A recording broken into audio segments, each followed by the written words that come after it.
aussi aux côtés de Madame la Ministre en permanence, M. Buisson, M. Bopin, lui, Madame Batistel et Madame Erika Barrette qui a dû partir prendre un avion, c'était pas tout à fait à côté. Et donc ce texte, c'est un rendez-vous qui était très important. C'est un rendez-vous que nous n'avons pas raté. Il comporte toutes les mesures qu'il faut aujourd'hui pour être pragmatique et pratique, pour effectivement gagner la bataille de la pollution liée au gaz à effet de serre, gagner la bataille de l'économie d'énergie, gagner la bataille de moins de dépendance au pétrole, gagner la bataille d'un mix électrique beaucoup plus diversifié qu'il ne l'est aujourd'hui, avec une montée en puissance réelle et sincère de l'ensemble des énergies renouvelables, qu'il s'agisse du vent, du soleil ou de... Pour effectivement, avec nous, d'abord nous réjouir vraiment de cette belle victoire, de ce beau vote, de ce beau débat, que certains ont peut-être loupé, parce qu'ils n'ont pas été tout le temps au rendez-vous. C'est dommage, parce que, par exemple, l'UDI a été là tout le temps, les autres groupes aussi. Et en tout état de cause, nous avons eu, et en commission et dans l'hémicycle, des débats extrêmement intéressants et constructifs. Merci.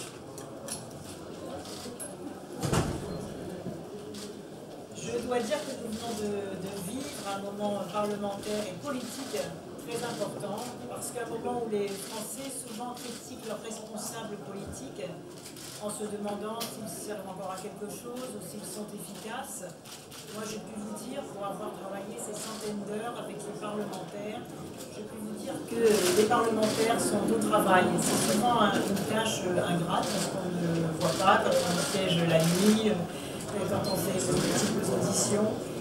Et le résultat de cette loi de transition énergétique pour la croissance verte, c'est d'abord cela, un beau moment de démonstration de l'efficacité de la politique lorsqu'elle décide de prendre à bras le corps.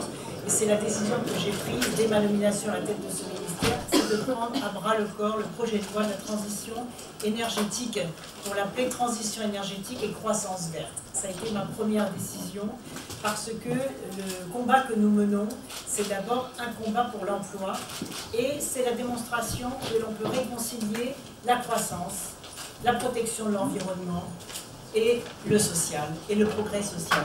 Parce que finalement, la transition énergétique remet de l'humain au cœur du modèle économique. Et c'est ça qui est en jeu aujourd'hui. Et nous le faisons à la fois grâce à des actions immédiates. Je sais que les Français sont soucieux de voir les responsables politiques prendre des actions qui ont des effets immédiats. Et dans cette loi, il y a des actions immédiates, des actions concrètes qui vont permettre aux citoyens de se saisir de cette transition énergétique et de la mettre en mouvement au territoire, également aux entreprises, qui, je le rappelle, à plus de 75% disent qu'elles fondent de l'espoir sur la transition énergétique pour augmenter à la fois leur productivité, leurs économies d'énergie, mais aussi pour inventer le modèle de demain, les produits nouveaux, les filières nouvelles, que ce soit dans le domaine de la construction, et je pense beaucoup aux entreprises qui aujourd'hui sont en grande difficulté dans le domaine de la construction, du logement, des travaux publics, pour qu'aujourd'hui elles sachent qu'elles peuvent s'engager, qu'elles peuvent recevoir des commandes, que les collectivités locales ont maintenant à disposition une ligne financière de 5 milliards d'euros à la Caisse des dépôts qu'elles peuvent emprunter pour commencer tout de suite les travaux d'isolation. Que les Français peuvent commencer aussi tout de suite les travaux d'isolation sur leur logement et bénéficier d'un crédit d'impôt qui est en discussion, qui a été adopté par la Commission des finances et qui va être voté dans le projet de loi de finances pour accompagner la loi de transition énergétique. C'est aussi un nouveau modèle de construction qui est lancé. Moi, ce que je demande à toutes les collectivités publiques et même à tous les opérateurs, c'est de construire maintenant des bâtiments à énergie positive ou à énergie passive, c'est-à-dire qu'ils produisent au moins autant d'énergie qu'ils n'en consomment. Car le grand défi de la transition énergétique, c'est d'abord les économies d'énergie. Les économies d'énergie à l'échelle des citoyens et des familles. Et je salue ici les familles à énergie positive qui nous ont rejointes, qui représentent la façon dont les citoyens peuvent se saisir de ce souci des économies d'énergie en faisant des gestes citoyens qui permettent, même avant les travaux, d'économiser 15 à 20% de consommation énergétique à domicile. Et donc cette loi, elle touche à la fois chacun d'entre nous, chaque personne qui prend en considération à la fois la lourdeur de sa facture, mais aussi du coup les possibilités de consommer autrement. Et nous allons déployer les compteurs intelligents aussi sur l'ensemble du territoire national, en permettant aux entreprises qui construisent ces compteurs intelligents de créer des activités et des emplois, tout en redonnant du pouvoir d'achat aux Français. Donc, le pilier principal, la première urgence, ce qui est le plus opérationnel dans ce texte, c'est l'économie d'énergie dans les bâtiments pour maîtriser les factures. Je l'ai dit, il y a les travaux d'isolation. La deuxième grande innovation de ce texte, c'est la mise en place d'un tiers financement et la mise en place et le déblocage des prêts à taux zéro. C'est la question essentielle que l'on me pose. Mais comment, qu'est-ce que ça change pour moi? Qu'est-ce que je vais pouvoir faire à mon niveau pour engager la transition énergétique? Alors je dis aux banques, il y a 100 000 prêts à taux zéro qui ont été mis en place. Les banques, vous devez délivrer aux citoyens ces prêts à taux zéro. Et les régions vont avoir dès maintenant la possibilité de mettre en place des sociétés de tiers financeurs pour avancer les fonds aux particuliers qui n'ont pas d'épargne et qui veulent malgré tout engager des travaux d'économie d'énergie qui pourront donc cumuler le prêt à taux zéro, le tiers financement et le crédit d'impôt. Ensuite, il y a une impulsion qui est donnée au transport propre. Désormais, et même sans attendre l'adoption définitive de la loi, et je vais sans tarder donner des instructions à l'ensemble des administrations, tout achat de véhicules devra prioritairement être orienté vers l'achat d'un véhicule électrique ou d'un véhicule propre. Ensuite, nous allons mettre en place la prime à la conversion pour que les citoyens qui veulent se débarrasser des vieilles voitures diesel puissent acheter une voiture propre avec une prime de 10 000 €. Et nous lançons le déploiement des bandes de recharge électrique sur l'ensemble du territoire national, dont la nouvelle génération. Ce sont des bandes de recharge électrique à partir de panneaux photovoltaïques. Le troisième pilier, c'est la question des déchets, bien évidemment, avec l'interdiction des sacs plastiques à usage unique. Alors ça a parfois beaucoup surpris. Il faut savoir que dans d'autres pays aussi, cette décision est prise. C'est une décision non seulement symbolique, mais une décision opérationnelle pour la protection des océans et pour la protection de la pollution de l'eau. Et c'est une décision là aussi citoyenne. Et les Français ont compris cette mutation. Et du coup, ils réfléchissent aussi à la réduction du volume des déchets à la source. Ce texte est aussi un plan de lutte contre le gaspillage alimentaire. Vous avez vu que c'est un sujet dont on parle beaucoup. Et toutes les structures publiques de restauration hors domicile, hôpitaux, écoles, collèges, lycées, maisons de retraite, etc. Toutes les structures publiques vont avoir l'obligation de mettre en place un plan de lutte contre le gaspillage alimentaire. Le cinquième pilier, c'est le développement des énergies renouvelables, avec une innovation très forte, très forte, qui est la simplification de la construction des équipements, que ce soit les éoliennes, les méthaniseurs, les hydroliennes, etc. Tous les équipements produisant des énergies renouvelables vont bénéficier du permis unique. Les délais sont beaucoup trop longs, 2 fois plus longs que dans les pays du nord de l'Europe. Je veux qu'entre le dépôt d'un permis de construire et la réalisation d'un équipement, il n'y ait pas plus de 2 années qui s'écoulent, contre 4, 6, 8 années dans les circonstances actuelles. Cette loi crée donc le permis unique qui est déjà expérimenté dans un certain nombre de régions, donc qui est déjà opérationnel. Et nous mettons en place, ce qui est très innovant dans cette loi, le dispositif de soutien aux énergies renouvelables, avec la possibilité de vendre directement sur le marché de l'électricité produite localement en bénéficiant d'une prime. Sont aussi créées les sociétés locales de production d'énergie qui rassemblent les collectivités locales, donc des sociétés d'économie mixte, les citoyens, pour pouvoir bâtir ce que la loi appelle les territoires à énergie positive. Et donc je lance un appel à projet pour 200 territoires à énergie positive et j'observe déjà que ces territoires dans les régions se mettent en mouvement pour répondre à cet appel à projet que le ministère, avec l'ADEME, qui est l'agence du ministère pour les économies d'énergie et la maîtrise de l'énergie, vont accompagner à la fois en ingénierie et en financement. Ensuite, il y a un thème très important sur le renforcement de la sûreté de nos installations nucléaires, avec la part du nucléaire qui est maintenant bien actée dans notre nouveau modèle énergétique. Là aussi, c'était des thèmes qui n'avaient jamais été débattus au Parlement. Le modèle énergétique n'avait jamais été discuté par les représentants du peuple.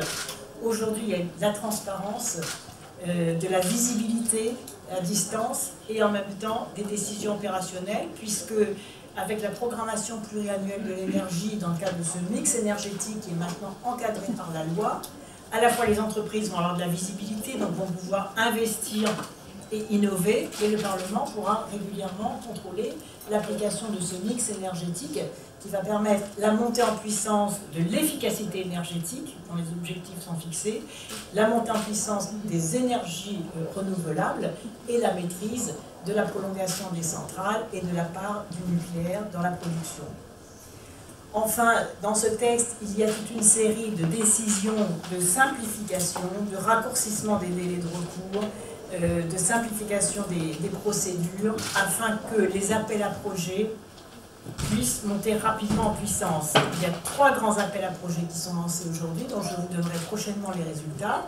Les 200 territoires à énergie positive, je vous l'ai dit, qui doivent bien sûr à terme être des territoires qui produisent autant, si ce n'est plus d'énergie qu'ils n'en consomment, ça c'est l'objectif, mais bien sûr il y a des étapes, et ces territoires doivent prendre en considération l'ensemble des nouvelles pratiques, des nouvelles technologies, des nouveaux comportements concernant l'écologie, que ça va du traitement des déchets, de l'objectif de la réduction des déchets à la source, de la question des transports propres, des plans de déplacement, de la mobilisation par toutes les communes d'un territoire des aides de la Caisse des dépôts pour engager les travaux d'isolation sur tous les bâtiments publics, de l'installation des plateformes d'information. C'est également l'objet d'un appel à projet sur l'ensemble du territoire pour que toutes les communautés de communes, la loi le dit, ou les regroupements de communautés de communes puissent voir à s'installer sur leur territoire des plateformes d'information pour que tout le monde ait accès à l'information et que tout le monde puisse se saisir de cette loi pour mettre en place, là où il est, la transition énergétique et bénéficier des nouveaux moyens qui sont ainsi répartis sur le territoire national. Et puis, il y a une dimension très forte dans cette loi à laquelle j'ai tenu tout particulièrement, c'est la place des Outre-mer. Je considère que nos territoires d'outre-mer peuvent être à l'avant-garde de la transition énergétique et que la réalité insulaire, qui est aujourd'hui un fort problème, notamment sur le coût des énergies importées, devienne un atout.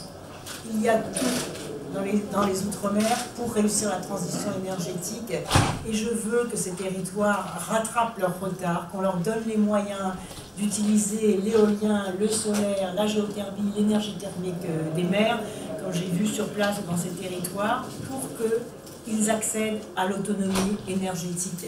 Et les choses peuvent aller assez vite. Je vais personnellement m'en occuper, car dans ces régions où un jeune sur 2 est en situation d'inactivité, il y a là du potentiel de création d'activités, d'emplois, mais aussi de démonstration grandeur nature. Ce peut être des territoires qui sont des laboratoires de la transition énergétique, où ça peut paradoxalement aller beaucoup plus vite qu'ailleurs compte tenu de leur potentiel. Et nous avons l'obligation de réussir dans ces territoires, dont je voudrais saluer d'abord la rapporteure, je ne peux pas tous les saluer tous et toutes, mais ils sont tous présents. Ils ont fait un travail formidable, et les élus des Outre-mer aussi, qui ont été très présents pendant tout ce débat.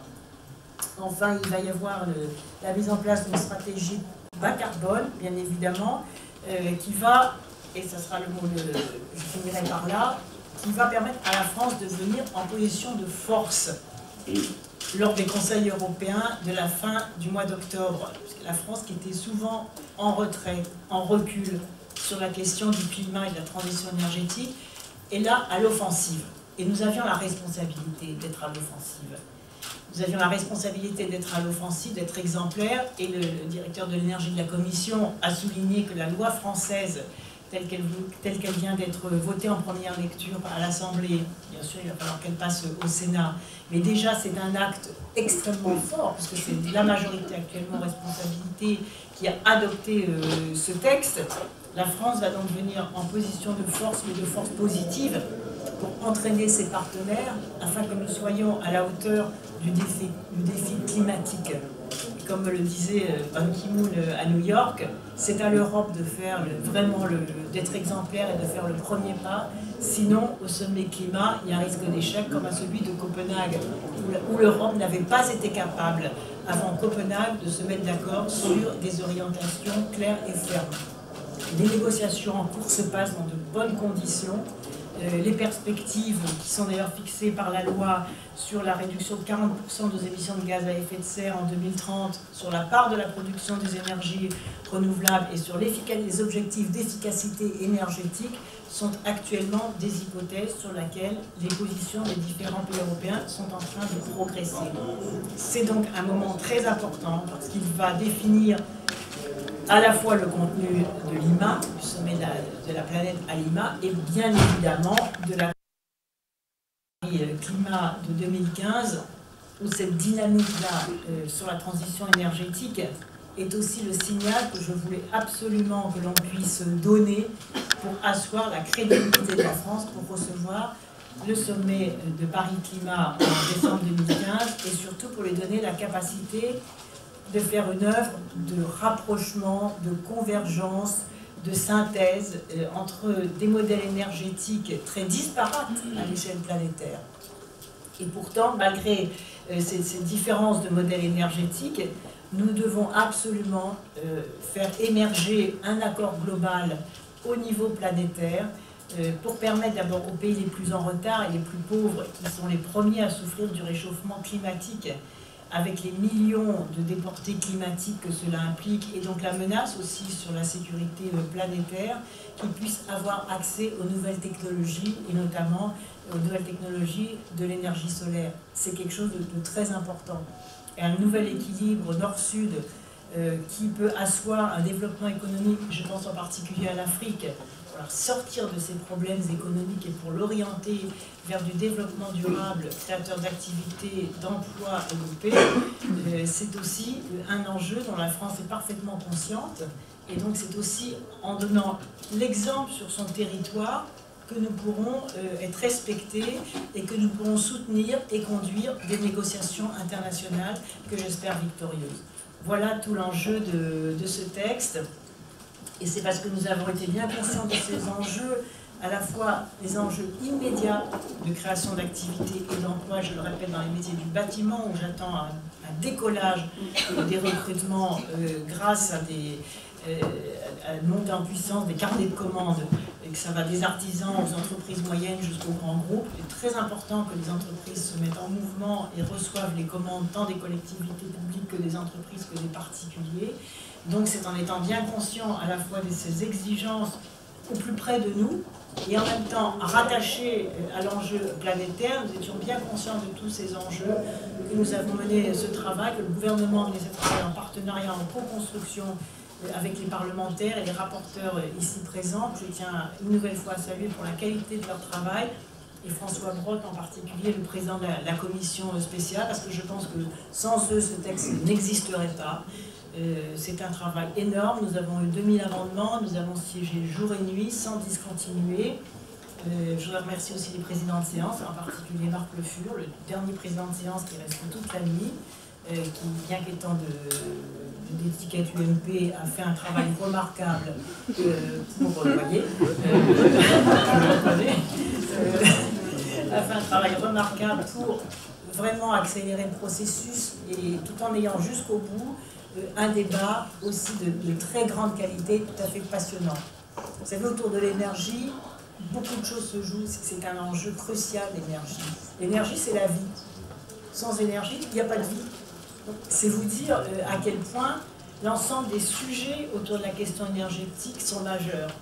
Et ce texte de loi n'est pas un aboutissement, c'est un départ. C'est un démarrage que nous allons accélérer. Et c'est quelque chose qui devient irréversible. Ce sont des pas successifs qu'on avance sur un sol bien ferme, maintenant bien sécurisé, avec une visibilité bien claire. Et donc, les choses vont avancer et sont désormais irréversibles. Et c'est ça qui compte. Ça ne sert à rien d'accélérer de façon désordonnée, etc. Ce qu'il faut, c'est déclencher un mouvement, franchir les pas jour après jour, et ensuite bien montrer à chacun que de toute façon, c'est irréversible, et que tout le monde a intérêt à agir dans la même direction, parce que c'est comme ça que globalement nous serons gagnants, et que nous retirerons les meilleurs bénéfices de cette transition énergétique, qui est une formidable chance. Et donc nous réussissons finalement à transformer un défi, une alerte, une alarme, celle du réchauffement climatique, du dérèglement climatique que nous subissons, que subissent nos régions insulaires, que subissent les côtes du monde entier, les perturbations climatiques que nous connaissons même sur notre territoire. Regardez en ce moment les perturbations climatiques.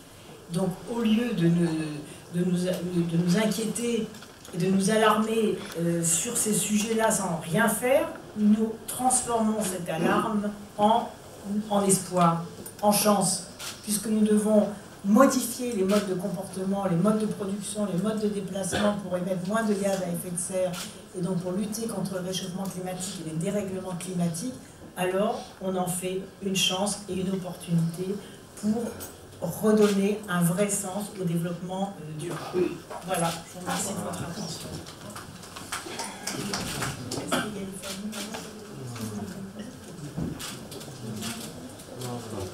Est-ce qu'il y a des familles énergie positive? Est-ce qu'il y a des questions? Oui. Des familles énergie positive à ce moment? Oui. Christophe Journal, pour savoir si vous pensez arriver assez vite après cette loi avec l'étape suivante, qui est le prix du carbone, la réglementation ETS européenne, des choses comme ça qui sont essentielles. Oui, c'est essentiel, hein, j'ai dit plusieurs fois, il faut parvenir. Comment? Eh ben, on va y travailler. Il faut parvenir à un prix du carbone, il faut y travailler aussi au niveau européen. Et il faut y travailler dans la perspective du sommet climat. Donc il faudrait qu'au moment du sommet du climat à Paris, la question du prix du carbone soit réglée. Réglée à ce moment. Oui. Est-ce que vous n'êtes pas déçu par la fin de non-recevoir que vous a opposé le Premier ministre à propos des autoroutes sur les propos de ce matin, Mme Royal? Non, mais moi je veux pas rentrer dans les polémiques. Vous savez, les choses sont... Est-ce qu'il y a d'autres questions d'abord sur la transition énergétique? Je vais répondre après. Oui? Oui, bonjour. Antonin Amadou, Novétique. Est-ce que la démission de M. de Pertuis ne vient pas entacher un peu votre enthousiasme au moment de l'adoption en première lecture de cette loi sur la transition énergétique? Écoutez, moi je la regrette, mais en même temps, c'est sa responsabilité, voilà, c'est sa liberté aussi. En tout cas, la question de l'écotaxe, en aucun cas ne saurait justifier le fait qu'il démissionnerait pour l'abandon de la fiscalité écologique, car l'écotaxe n'avait rien d'écologique. Pourquoi l'écotaxe n'avait rien d'écologique? Parce que le gouvernement précédent, celui de M. Fillon, avait accepté le report de l'écotaxe sur les chargeurs, c'est-à-dire sur les producteurs de fruits et légumes. Ce n'était pas les transporteurs qui payaient l'écotaxe. Donc à partir du moment où moi je veux que lorsque l'on prend des décisions publiques, derrière les mots, il y ait la réalité des faits. Et donc, le lien entre la démission selon laquelle j'aurais renoncé à une fiscalité écologique et le retrait de l'écotaxe, à mon avis, ce lien n'est pas justifié. Et par ailleurs, j'ai toujours dit que l'écologie ne serait pas punitive. Jamais avec moi l'écologie ne sera punitive. Qu'est-ce que ça veut dire? Ça veut dire qu'une fiscalité écologique digne de ce nom, c'est une fiscalité écologique qui donne aussi des bonus, et pas seulement des malus, lorsqu'en plus les gens n'ont pas la liberté de choisir. Et dernier point, sur la question des poids lourds, il y aura des solutions, nous y travaillons, et ces solutions seront justes, efficaces et simples. Madame Royal, concernant du nucléaire, les professionnels ne sont pas inquiets par votre loi. Ils disent qu'il n'est pas réalisable d'abaisser la part du nucléaire à 50% en 2025. Est-ce que cette mesure ne pas qu'un effet d'annonce? Pas du tout, c'est pas un effet d'annonce, puisqu'il y a une programmation pluriannuelle de l'énergie. Donc nous pourrons suivre l'application de cet objectif année après année. Malgré ce que disent les professionnels du nucléaire. Écoutez, ils ne disent pas tous la même chose. J'en connais qui pensent que c'est parfaitement réaliste. Madame Royal, sur la fin de non-recevoir du Premier ministre. Attendez, je suis sur la transition énergétique. Concernant les mesures d'application de cette loi, parce qu'il va falloir prendre un nombre impressionnant de décrets, est-ce que vous comptez mettre en place quelque chose pour assurer un suivi et maintenir une impulsion politique pour que les décrets sortent?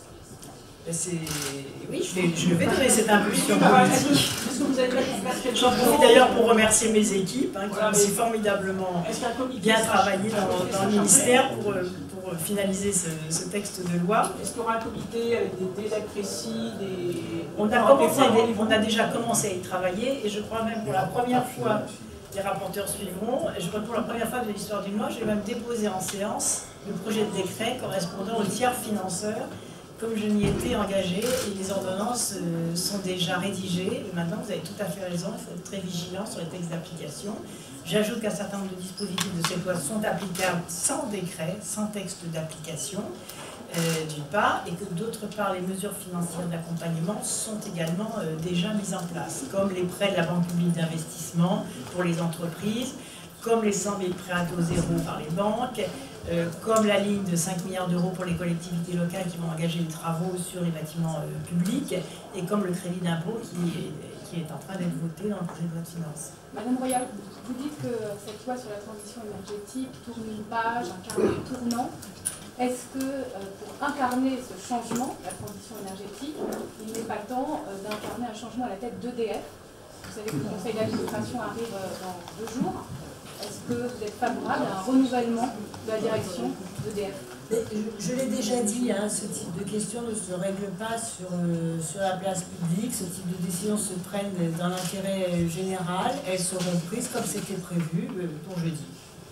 Mais vous avez l'avis personnel? C'est tout, j'ai rien d'autre à dire. Et sur M. Valls, alors, les autoroutes? Alors, est-ce qu'il y a d'autres sujets sur la transition énergétique? La gratuité des autoroutes le week-end, c'est pas une mesure. C'est pas mal quand même, comme proposition. Non, c'est pas une mesure de transition écologique. Il vaut mieux la gratuité des trains. Est-ce qu'il ne vaut pas mieux la gratuité des trains ou le dézonage de la carte de la D'abord, je ne vais pas m'étendre longuement parce que là on sort du sujet. Mais comme vous le savez, il y a un rapport dont le gouvernement était destinataire, et moi en particulier en tant que ministre chargé des Transports, avec le secrétaire d'État Alain Vidalis, plusieurs rapports de la Cour des comptes, le rapport de l'autorité de la concurrence qui a souligné que les autoroutes bénéficient d'une rente de situation. Et d'ailleurs, notre nouveau prix Nobel a écrit un livre fameux sur les oligopoles liés aux privatisations, que je vous recommande très vivement. Et donc, comme les rapports de la Cour des comptes, en plus, reprochent à l'État de n'avoir pas pris ses responsabilités au moment où les premiers rapports de la Cour des comptes ont fait état de cette situation de rente et de l'augmentation des prix indexés sur l'inflation, alors que les autoroutes n'avait pas cette règle d'indexation systématique des prix sur l'inflation, il y a donc un phénomène de rente. Et donc, comme vous le savez, moi je suis très soucieuse du pouvoir d'achat des Français. Et donc, soit effectivement ça veut dire qu'on baisse les prix, soit ça veut dire qu'on fait certains passages gratuits. Donc j'ai émis une idée voilà, sur la place publique par rapport aux bouchons du dimanche soir, à la facilité de vie des familles, de se déplacer en week-end, etc. C'est une idée parmi d'autres. Mais nous irons jusqu'au bout des décisions à prendre. L'État prendra ses responsabilités pour que l'autorité de la concurrence et ses propositions soient suivies des faits. Maintenant, nous faisons, j'ai toujours dit, c'est pas la première fois que je rencontre les dirigeants des autoroutes et leurs actionnaires, puisque je suis même allée plaider à Bruxelles pour eux le plan de relance de 3,2 milliards qui vient d'ailleurs d'être adopté. J'ai vu moi-même le commissaire européen il y a quelques mois, donc j'ai contribué à ce déblocage du plan d'investissement des entreprises et on les a rencontrés avec le Premier ministre d'ailleurs et on leur a demandé quelles sont vos propositions pour tenir compte des rapports de la Cour des comptes et du rapport de l'autorité de la concurrence. Et nous sommes donnés un mois pour examiner les propositions, pour discuter et pour trouver une solution qui protège les consommateurs et qui donne un suivi aux recommandations de la Cour, qui a déploré d'ailleurs que les services de l'État n'aient pas plutôt donné suite aux différents rapports qui avaient souligné ce phénomène de rente des autoroutes.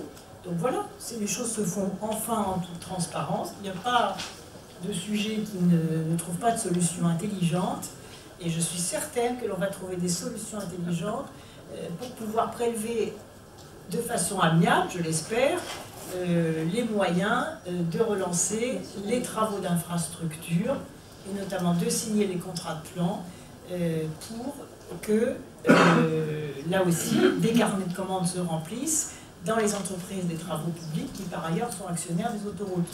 Donc, c'est pas tout perdant pour ces sociétés, de belles sociétés d'ailleurs, de bons groupes qui existent en France, et qui doivent aussi comprendre que dans un bon partenariat avec l'État qui est responsable comme des concessions et responsable de la protection des consommateurs, donc des automobilistes, on puisse trouver des solutions qui donnent une application au rapport que proposent des destinataires. Ce qui serait extravagant, c'est de ne pas tenir compte de ces rapports. Si vous aviez parlé pendant avec des personne de années, votre il y a eu idée, des Madame rapports, Royal? plusieurs rapports de la Cour des comptes, pendant des années, on les a mis dans un tiroir. Moi, je ne les mets pas dans les tiroirs, les rapports. Vous n'aviez parlé avec personne de votre idée, idée, il y a des choses Royal, intelligentes, il faut en discuter. La gratuité, vous maintenez cette idée, la gratuité. Je vous ai dit que c'était... Je ne vais pas dire le contraire de ce que j'ai dit ce matin. Ça vous paraît encore possible? Je vous ai dit que c'était une idée. J'ai le droit, en tant que ministre chargé des Transports, de mettre des idées sur la table. J'ai mis des idées sur la table. Voilà. Et j'ai ma liberté de parole. Que vouliez-vous faire avec cette idée? Qu'est-ce que vous aviez en tête? Oui, mais je voulais montrer, si vous voulez, je voulais montrer, et je continuerai à le faire, qu'il faut bouger. Qu'il faut bouger. Pourquoi il faut bouger? Parce que ça ne suffit pas de la part des compagnies d'autoroutes de dire que ces rapports sont faux. C'est ça qu'elles vous disent. Les rapports sont faux, c'est pas vraiment la palante, etc. Or, c'est pas vrai. On sait que les prix des autoroutes sont trop élevés par rapport aux critères et par rapport, en tout cas, c'est ce que dit la Cour des comptes. Donc, on va confronter les points de vue et j'ai dit, soit il y a une baisse des prix des autoroutes pour les ramener au juste niveau, soit il y a des systèmes de passage qui peuvent être gratuits. Alors, ça a beaucoup surpris. Mais moi, je parle avec bon sens. Quand je vois les bouchons le dimanche soir, les familles qui prennent leur voiture pour aller prendre l'air et qui se retrouvent dans les bouchons, je me dis, si à un moment, il y a des gestes à faire, pourquoi pas celui-là? Mais pourquoi les il a réglé encore plus de monde si c'est gratuit. Mais oui, si c'est gratuit, il y aura encore plus de bouchons. Je ne vais pas épiloguer, rentrer dans le détail de l'application de la mesure, parce que de toute façon, tout ça est en discussion. En tout cas, les sociétés d'autoroutes sont très réticentes à l'idée de faire de la gratuité. Pour vous, c'est un moyen de pression? L'idée, c'est créer un moyen de pression, un rapport de force? qu'il y a des idées. Et que les idées doivent être mises sur la table. Et que à partir du moment où il y a du bon sens et qu'il y a des choses qui sont dites, ben voilà, on fait bouger les choses en exposant un certain nombre d'idées et je continuerai à le faire tranquillement. Et ensuite, les discussions sont en cours, les travaux vont se conduire en bonne intelligence pour faire du gagnant-gagnant, comme on leur a dit, et on va trouver des solutions. Mais vous dites qu'elles vous ont fait des propositions, que vous avez un mois pour les étudier, c'est ce que vous avez dit, non? Non, c'est pas ce que j'ai dit. J'ai dit qu'on les a rencontrés ce matin et que nous étions donné un mois, les travaux vont continuer. Et on s'est fixé à la fin du mois pour faire la clarté. Et d'ailleurs, parallèlement, il y a une commission d'enquête parlementaire, c'est très intéressant, qui travaille et qui va aussi, je pense, avoir des propositions à faire. Donc c'est pas anormal. Il y a un rapport parlementaire. Pourquoi ce serait intouchable, les sociétés d'autoroutes? Pourquoi? Donc ce matin, c'était juste un peu de provocation avant la réunion. Les citoyens, mais vous seriez vous-même en situation, en responsabilité de dire au gouvernement, mais comment vous avez des rapports et vous n'en faites rien? Le gouvernement précédent qui a privatisé les autoroutes peut-être faisait ça, mais aujourd'hui c'est plus comme ça que ça se passe. Il y a des rapports, on les prend au sérieux, on ne les met pas dans les tiroirs, on essaye de voir ce qu'ils proposent, et à partir du moment où il y a une situation de rente, peut-être que il y a des choses qui peuvent être expliquées, c'est ce qu'on va voir. Et à ce moment-là, on trouve des solutions et en toute transparence. Il n'y a pas lieu ni de s'énerver, ni de vociférer, ni de faire des polémiques, ni d'hurler à la ruine des sociétés d'autoroutes, à la ruine des entrepreneurs. Il n'y a aucune menace n'empêchera qu'on regarde les rapports intelligemment, sérieusement, tranquillement et qu'on nous donne suite. Voilà, merci beaucoup. Merci à tous.